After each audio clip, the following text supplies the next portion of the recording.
Мен Бишкекке барып, bir ай жүрүп келгенден кийин Баткендин кадырын билдим да.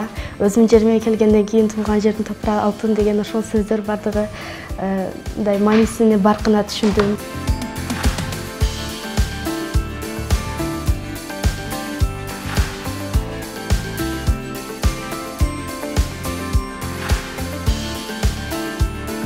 Бул жакта баягы жаштар өнүгүш үчүн китеп конкурстар болуп турат. Призовой месаларды биздин баягы Баткен шаарындагы мэрлер бөлүп берет атайын.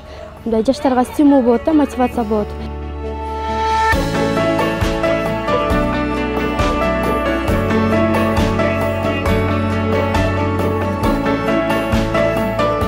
Көпчүлүк ийгиликтери математика менен байланышкан.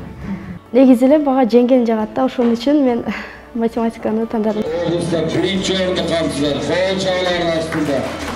Бул жолу областнойдон бирди алдым деп сүйүнүп келип. Бул биздин эң тун кызыбыздын ушунча ийгилиги, жакшы окуган аракетинин жыйынтыгы деп эсептеймин. Мындан ары дагы Кыргызстанда ушул Элизадай билимдүү жаштар көбөйө берсин.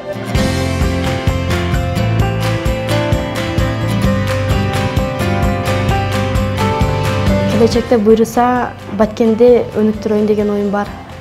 Анан негизи эле Баткен эмес, Кыргызстанды дагы өнүктүрөйүн деген пландар бар.